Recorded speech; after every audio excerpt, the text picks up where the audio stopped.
if we count the calories taken by that packed food is very high. Stress is the biggest factor in development of heart disease, especially acute heart attacks. 21 की as के बाद सबको पता होना चाहिए, तो उससे हम जल्दी एक तरीके से अपने रिस्क फैक्टर्स को जान पाएंगे. बट कई बार पेशेंट्स हार्ट अटैक की जगह कुछ और सिम्टम्स के साथ भी आते हैं, जिनको हम एंजाइना बोलते हैं.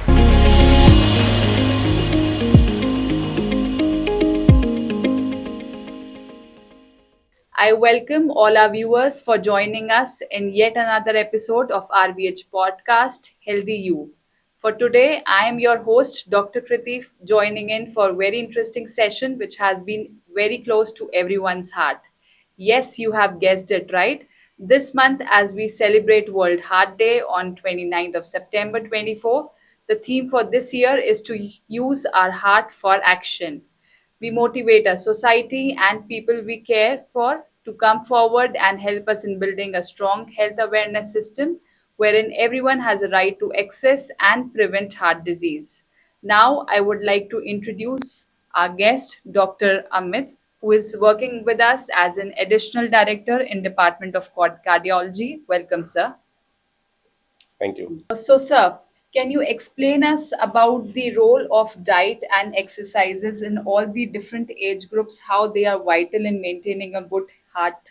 Thank you, Dr. Kriti, for inviting me. I am Dr. Amit Gupta. I am cardiologist and additional director in cardiology department at Rukmani Birla Hospital, Jaipur. So basically, why we are talking about the heart health? Because this is the World Heart Day 2024. And on this day, we try to create maximum awareness so that people live healthy for the year and rest of the life. So you all know that there is a very important role of diet and exercise in our day-to-day life. How? Let me explain in detail. Actually, what has happened in the modern era, we have lost older generation lifestyle. Like we used to do manual work more. We used to eat healthy in form of fresh vegetables and freshly cooked food. But what we feel in our clinical practice, people have lost all older kind of modalities, which were really very easy to adopt in India at least. क्या होता है कि जैसे हमारे भारत देश में बहुत आसान है अच्छा फूड मिल पाना.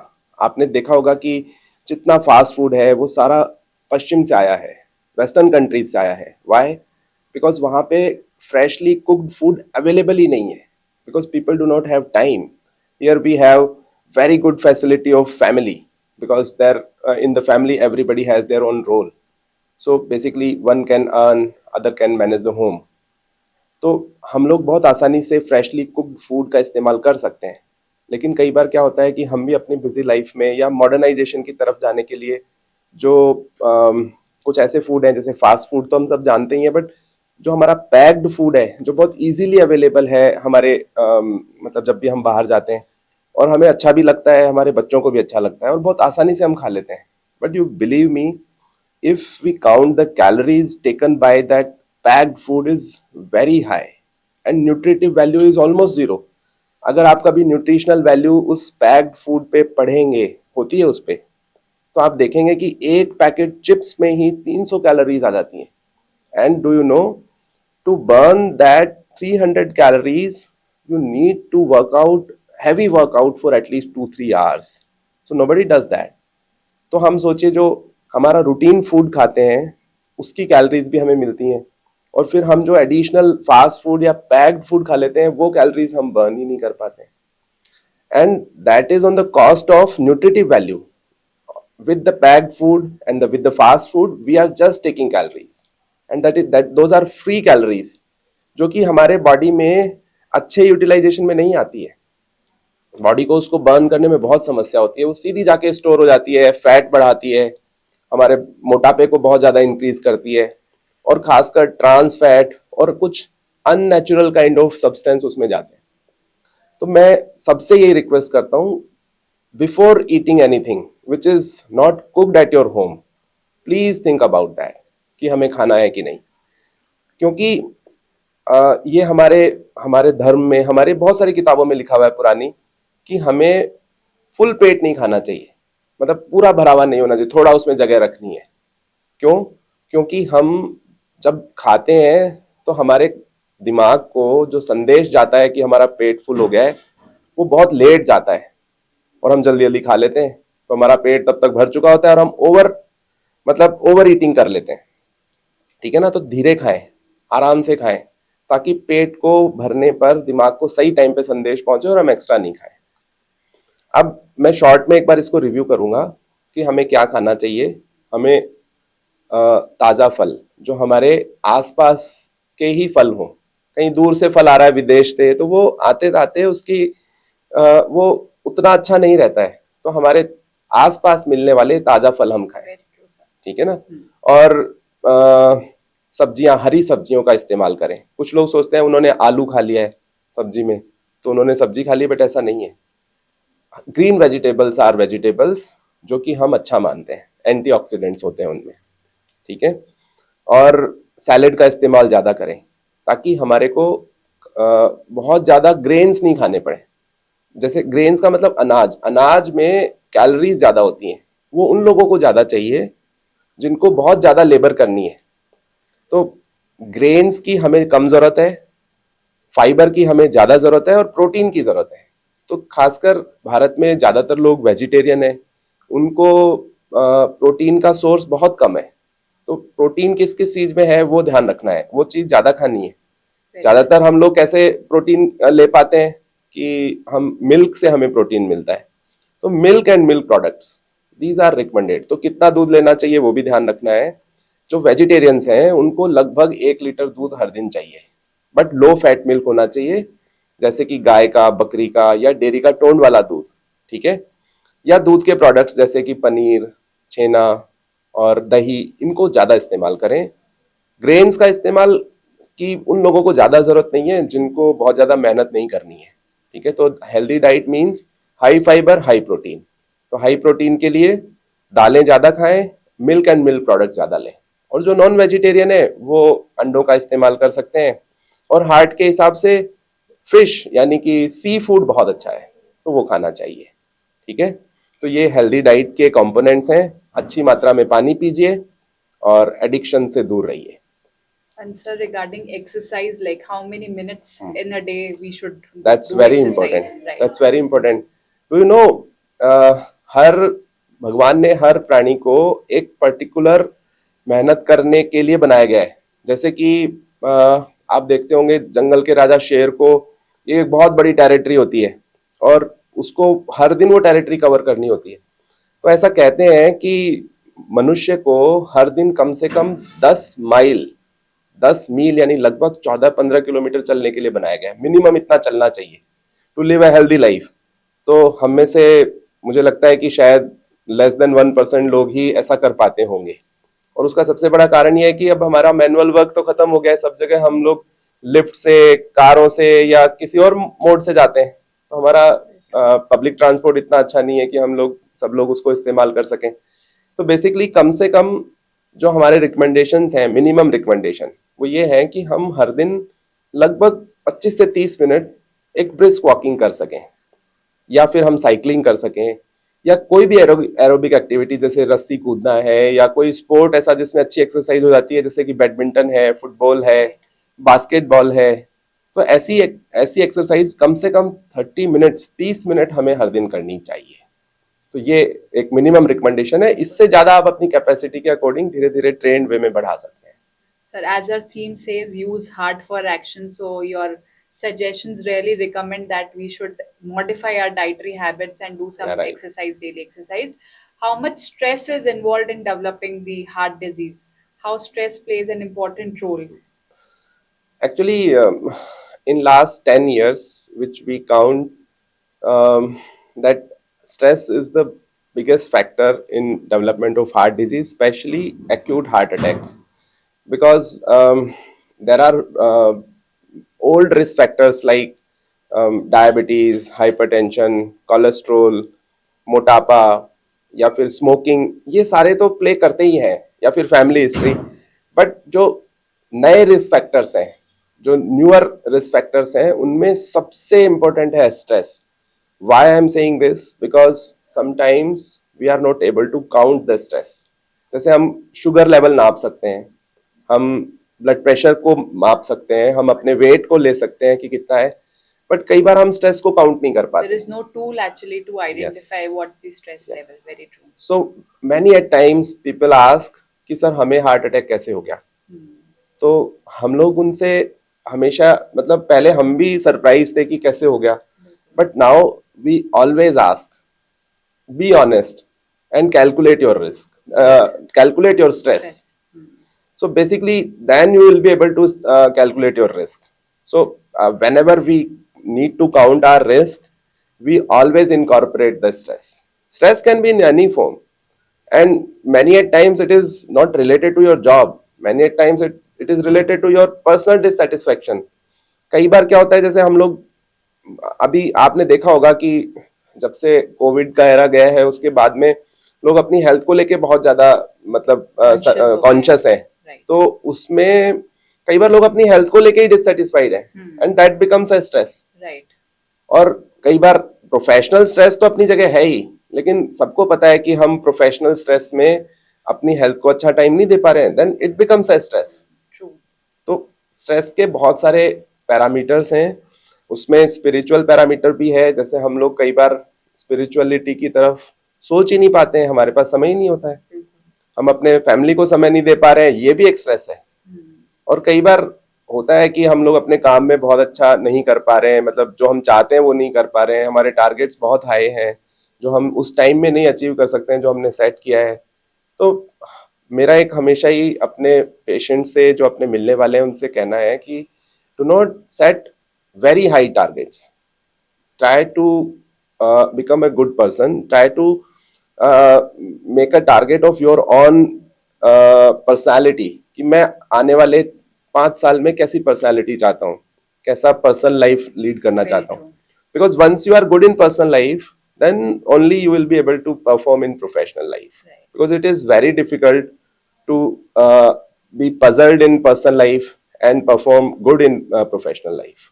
So everything is connected with inner peace. If it is there, you can perform well. So try to make a good target of your personal life.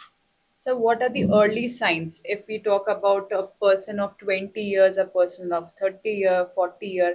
How could they identify that they might be having any heart disease, or there might be some early symptoms where they can catch hold and consult a cardiologist? Yeah, that's a good question, because especially in the Indian subcontinent, now we see a shift of age of heart problems from 60s to 30s. Right. So basically now it is 20-30 years early. Now it's no more a geriatric disease. Of course, yeah, right. So, and do you know that heart attack of in younger age, it is very dangerous.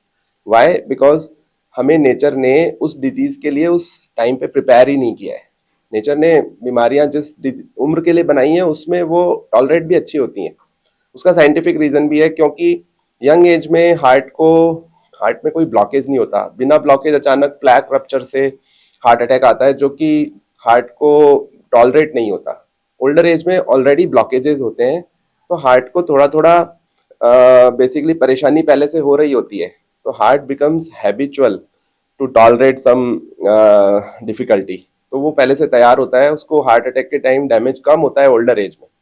Younger age में damage ज्यादा होता है अचानक, इसीलिए younger age में जब heart attack आता है तो डेथ भी ज्यादा होती है.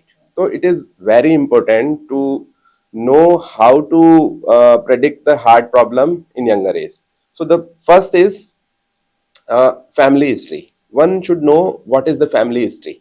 लाइक अपने पेरेंट्स की तरफ अगर किन्हीं को भी हार्ट का प्रॉब्लम रहा है, specially in younger age, it means कि that person carries a family history. So it makes definitely a higher risk of having heart problem. ठीक है, तो फैमिली हिस्ट्री सबको पता होनी चाहिए, so that at least you know better about your own health, and हम उसमें और ज्यादा केयरफुल रह सकते हैं. सेकेंड, सभी every adult after age of 21 years, they should regularly measure blood pressure. लोग बाग जनरली 35-40 की एज तक ब्लड प्रेशर या कोलेस्ट्रॉल या शुगर मेजर ही नहीं करवाते। Right. So there is no history. हाँ, There is no because they record. blood pressure, sugar, cholesterol, these develop very silently.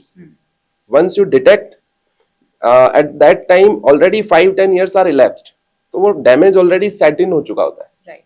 तो हम लोग यही रिकमेंड करते हैं कि बहुत बड़े बड़े टेस्ट कराने की जरूरत नहीं है, but at least your blood pressure, your sugar, your cholesterol, your body weight, ये हमें पता होना चाहिए at the time of commencement of adulthood. Right. 21 की एज के बाद सबको पता होना चाहिए, तो उससे हम जल्दी एक तरीके से अपने रिस्क फैक्टर्स को जान पाएंगे।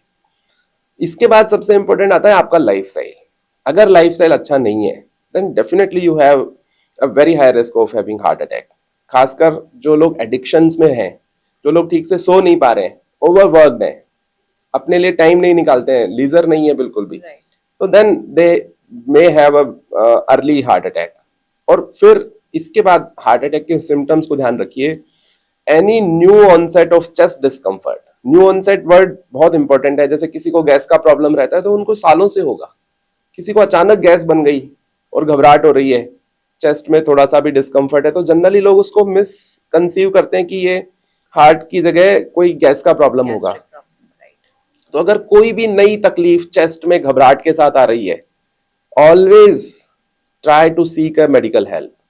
उसको रूल आउट करिए कि ये हार्ट की प्रॉब्लम तो नहीं है कहीं, उसको कंफ्यूज मत करिए कि ये गैस का प्रॉब्लम है, Right. बिकॉज गैस का प्रॉब्लम जिनको होता है उनको होता है कई सालों से। तो any new onset chest discomfort with restlessness, always try to seek medical help. Right, sir. So going forward, what all treatments are there if someone has been diagnosed with any of the blockages? So how henceforth we move forward with the treatment? Okay, so suppose I think हमें ये जानना चाहिए कि अगर blockage है तो हर blockage जरूरी नहीं कि हमें उनको स्टेंट ही करना है या बाईपास करना है। Right, sir. We need to know कि हार्ट की उस ब्लॉकेज से हार्ट के ऊपर क्या प्रभाव पड़ रहा है। जैसे कि अगर किन्हीं को हार्ट अटैक की कंडीशन में ब्लॉकेज अगर मिला है तो उनको तो हमें इमीडिएटली डील करना पड़ता है, बट कई बार पेशेंट्स हार्ट अटैक की जगह कुछ और सिम्टम्स के साथ भी आते हैं जिनको हम एंजाइना बोलते हैं। Right. जैसे कि फिजिकल एक्सर्शन के दौरान छाती में भारीपन आना या सांस फूलना, ये एंजाइना कहलाता है। तो एंजाइना के सिम्टम्स में हम हमेशा ये देखते हैं कि जो हार्ट की प्रॉब्लम है वो लाइफ के लिए कितनी थ्रेटनिंग है। अगर लाइफ के लिए थ्रेटनिंग है तो उनको इंटरवेंशन करना है, तब हमें स्टेंट या बाईपास की जरूरत पड़ेगी। अगर वो लाइफ के लिए थ्रेटनिंग नहीं है तो फिर दवाइयों से, अच्छी लाइफस्टाइल मॉडिफिकेशन से भी काम चल सकता है। तो ऐसे कुछ टेस्ट हमारे पास अब अवेलेबल हैं, जैसे कि कुछ स्ट्रेस टेस्ट हैं, जैसे स्ट्रेस इकोकार्डियोग्राफी या स्ट्रेस थैलियम, जिनसे हम ये पता लगा सकते हैं कि उस ब्लॉकेज की वजह से हार्ट के ऊपर कितना दबाव आ रहा है। Right. Very और true, sir. कई बार एंजियोग्राफी के दौरान भी हम देखते हैं कुछ ऐसे टेस्ट हैं जिनको हम FFR बोलते हैं, फ्रैक्शनल फ्लो रिजर्व, जिनसे हम ब्लॉकेज के अक्रॉस फ्लो का ड्रॉप कितना है ये पता चल जाता है। कई बार 70% ब्लॉकेज के अक्रॉस भी अच्छा खासा फ्लो ड्रॉप होता है, और कई बार 90% ब्लॉकेज भी हार्ट के ऊपर कोई प्रॉब्लम नहीं कर रहा होता है। तो उस कंडीशन में हम अच्छी दवाइयों के साथ में और अच्छी लाइफस्टाइल के साथ में पेशेंट को रहने के लिए बोलते हैं। So not all blockages needs to intervention. It might be treated conservatively also depending Yes, on the heart status. yes. Now there are lot of studies which say that if it is not life-threatening blockage, need not to be treated by stent or bypass surgery. Very true, sir. Sir, can you just throw some light on the advancements that we are having in Department of Cardiology and what we are using at Rukmani Birla Hospital? Yeah, of course. This is actually important because technology is developing in every sector. Like you see that your all devices are changed. So basically, I will segregate this question into two separate themes. One is prevention. कि prevention में ऐसे क्या चीजें आ गई हैं device related या technology related जिनसे हम हार्ट की बीमारियों को प्रिवेंट कर सकते हैं, तो या उनको अर्ली डिटेक्ट कर सकते हैं। Very true. तो सबसे इम्पोर्टेंट है कुछ जैसे वॉचेज हैं आजकल, बहुत सारी वॉचेज हैं, जैसे हेल्थ वॉचेज हैं, स्पोर्ट्स वॉचेज हैं, जो हमें अपने हार्ट रेट को ट्रैक रखती हैं। किसी व्यक्ति की अगर हार्ट रेट बहुत हल्के से एक्सर्शन में भी बहुत ज्यादा हो रही है या फिर रेस्टिंग हार्ट रेट ही बहुत हाई है, इट मीन्स कि उनकी बॉडी में कुछ तो गलत चल रहा है राइट और उनको कुछ सही करने की जरूरत है। कुछ सही करने में जैसे हो सकता है उनको एक्सरसाइज ज्यादा करने की जरूरत है, हो सकता है उनका स्ट्रेस लेवल ज्यादा है। और वॉचेस के अलावा आजकल वॉचेस में ईसीजी की फैसिलिटी हो गई है। अगर कोई भी लक्षण ऐसा लग रहा है कि हार्ट की तरफ से है तो आप इमीडिएटली ईसीजी देख सकते हैं और अपने डॉक्टर को भी भेज सकते हैं। कुछ ऐसे ब्लड प्रेशर देखने के इंस्ट्रूमेंट्स आ गए हैं जो 24 आवर्स आपका ब्लड प्रेशर देख सकते हैं। तो कई बार क्या होता है कि पेशेंट जब हमारे पास आते हैं तो या तो उनका स्पूरियसली ब्लड प्रेशर बहुत हाई होता है और फिर हम उनको ट्रीटमेंट लिख देते हैं, घर पे जाके उनका नॉर्मल हो जाता है। तो ऐसे पेशेंट्स को हम लोग 24 आवर्स की बीपी मेजरमेंट के इंस्ट्रूमेंट को लगाने की सलाह देते हैं, जिससे उनका एक्चुअल ब्लड प्रेशर हमें पता चल जाता है कि ट्रीटमेंट की नीड है कि नहीं। और आजकल आपने सुना होगा कंटिन्यूअस ग्लूकोज मॉनिटरिंग के डिवाइसेस भी आ गए हैं, तो उनसे हम कई बार डायबिटीज को भी अर्ली डिटेक्ट कर पाते हैं। क्योंकि हो सकता है एक मोमेंट पे जब आपने शुगर चेक कराया वो शुगर है ही नहीं, पर जो हाई रिस्क पे हैं, जैसे बहुत ज्यादा मोटे व्यक्ति हैं या जिनको फैमिली हिस्ट्री है डायबिटीज की, तो कई बार कंटिन्यूअस ग्लूकोज मॉनिटरिंग डिवाइस से उनकी डायबिटीज डिटेक्ट कर लेते हैं। तो ऐसे कुछ डिवाइसेस हैं जो प्रिवेंशन में काम में आते हैं और इनको हम लोग रुक्मणी बिरला हॉस्पिटल में रेगुलरली पेशेंट्स को अप्लाई कर रहे हैं और उनसे काफी पेशेंट्स को फायदा भी हो रहा है। और कुछ एडवांसमेंट हैं जो हमें जानने चाहिए जो हम ट्रीटमेंट में इस्तेमाल कर रहे हैं, जैसे कि हार्ट की जो सबसे कॉमन डिजीज है हार्ट अटैक या हार्ट की आर्टरीज में ब्लॉकेज, तो उनके ट्रीटमेंट में तो कंप्लीटली चेंज आ गया है। पिछले 10 साल में हार्ट की कोरोनरी आर्टरी डिजीज का ट्रीटमेंट कंप्लीटली चेंज हो गया है। जैसे पहले एंजियोग्राफी बेस्ड डिसीजन होते थे कि हार्ट की ब्लॉकेजेस को क्या करना है, पहले 70% ब्लॉकेज होता था तो स्टेंट लग जाता था, पर अब धीरे धीरे ये कॉन्सेप्ट बिल्कुल चेंज हो गया है। अब ब्लॉकेज के परसेंटेज से फर्क नहीं पड़ता, ब्लॉकेज के वजह से हार्ट के नसों के अंदर खून का दौरा कितना धीमा हो रहा है उससे फर्क पड़ता है।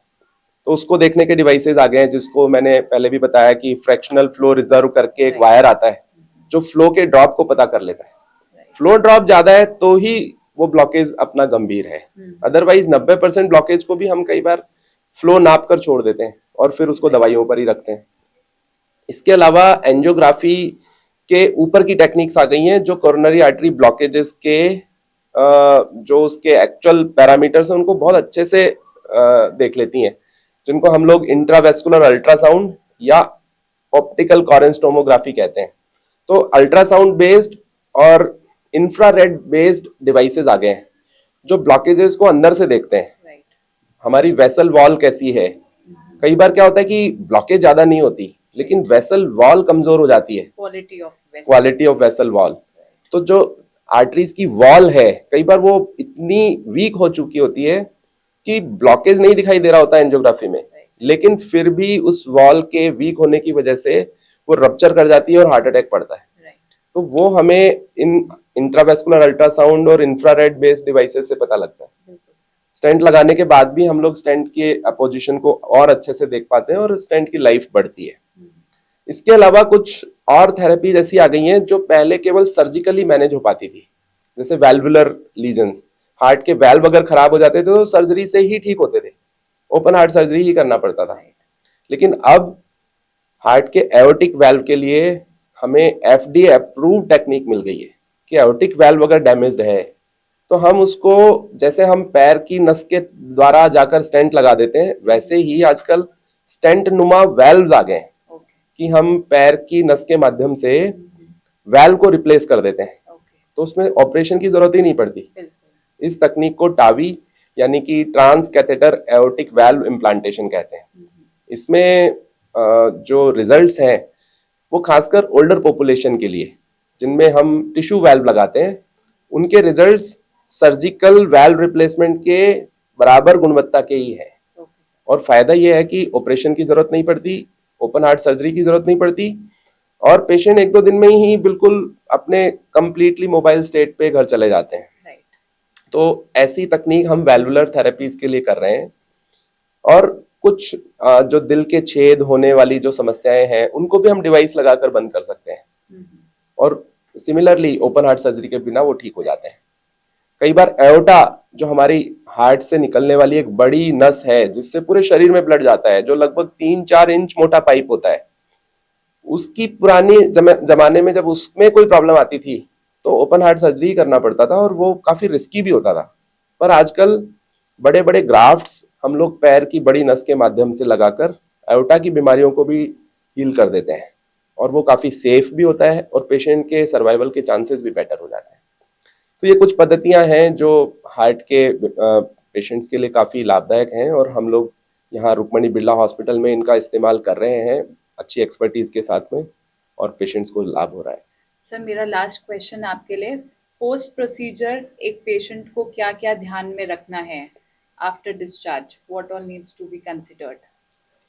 देखिए, हार्ट के पेशेंट्स को जो सावधानियां रखनी है वो जनरली उन सामान्य व्यक्ति की तरह ही है, लेकिन उनको बहुत कायदे से उनको फॉलो करना है। जैसे कि खाने पीने का ध्यान, जैसा हमने अपने डाइट वाले पार्ट में बताया कि अच्छी फल हरी सब्जियां बहुत मात्रा में लेनी है, हाई प्रोटीन डाइट लेनी है और धूम्रपान तो बिल्कुल नहीं करना है।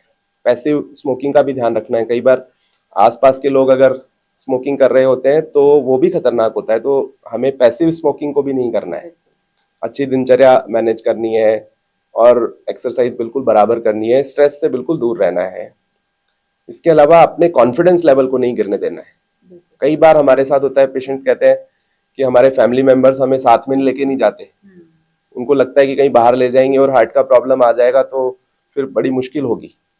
तो हमारा यही कहना है कि आजकल हार्ट के इलाज ऐसे हो गए हैं जो आपको हैंडीकैप नहीं करते हैं, rather they make your life relatively better, क्योंकि आपको पहले हार्ट की प्रॉब्लम थी और तब भी आप अपना सारा काम कर रहे थे और अब उसको करेक्ट कर दिया गया है।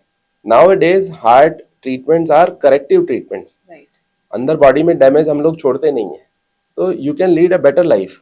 हमारे बहुत सारे पेशेंट्स हैं जिनको मल्टीपल स्टेंट्स लगे हैं या वैल्व के ऑपरेशंस हुए हैं और बाईपास सर्जरी हुई है, still they are running marathons. वो लोग ट्रैकिंग कर रहे हैं, अपने अच्छे एडवेंचर स्पोर्ट्स खेल रहे हैं। तो anybody can lead to this, but they should be motivated, they should keep motivated themselves also. तो हार्ट के सभी पेशेंट्स जिनका सही ट्रीटमेंट हो चुका है, they can lead a normal, even better life. Thank you, sir. As we wrap up this special episode for World Heart Day 2024, remember that our heart is not just the symbol of love and vitality, but the engine that keeps us going each and every day. The choices we make, whether the food we eat, the stress we manage, or the time we take care of ourselves, shape the health of this vital organ. Together, we create a healthier, stronger future, and one heartbeat at a time. Thank you.